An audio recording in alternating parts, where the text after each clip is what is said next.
Olá, eu sou a Tamires aqui do Propulsor de Sonhos e hoje nós vamos falar sobre a função Conte-C.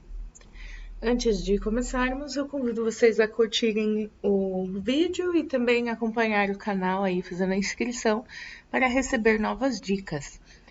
Falando um pouquinho da função Conte-C, ela faz efetivamente uma função de contar algum tipo de informação que você tem dentro da célula.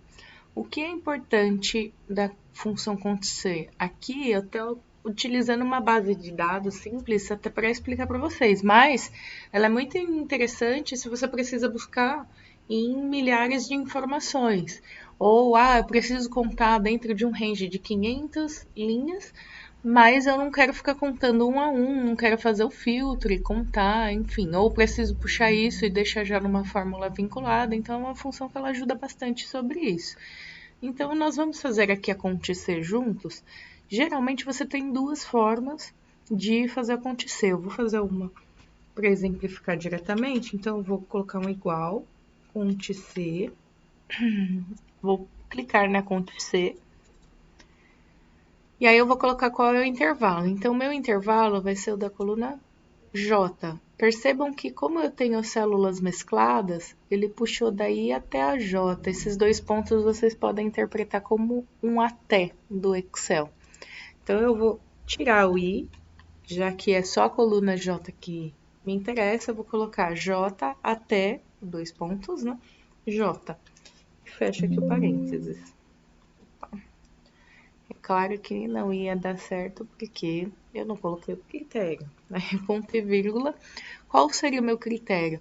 Eu posso colocar o critério manual ou indicar ele por uma célula e escrever na célula qual seria a palavra. Eu vou querer saber quais são as informações de Brasil dentro da minha tabela. Então, legal, aqui eu tenho 3. E aí, por que eu coloquei as aspas aqui no Brasil? Porque como é um texto que o Excel vai precisar enxergar dentro da célula, eu sempre preciso deixar entre aspas. Se eu tirar as aspas, muito provavelmente o Excel ele não vai entender e ele vai dar erro, que ele entende como se fosse uma célula. Então, é importante sempre manter as aspas. E aí ele vai dar a informação correta, como estava aqui. Agora, se eu quiser vincular isso a uma célula, então, não vou digitar o texto, porque se mudar o texto, eu tenho que ficar mudando cada vez que ele alterar. Gostaria de vincular numa fórmula e mudo direto na fórmula. Digamos que aqui, ó, se eu tivesse escrito Brasil, e aí aqui no ponto C, o que eu vou fazer? Continuo na coluna JJ. Vou tirar aqui a informação de Brasil, porque eu travei ela à medida que eu coloquei nas aspas, escrevi. E passo a colocar aqui na célula que tem a mesma informação que eu quero aplicar. Então, é a L7. E dou um Enter.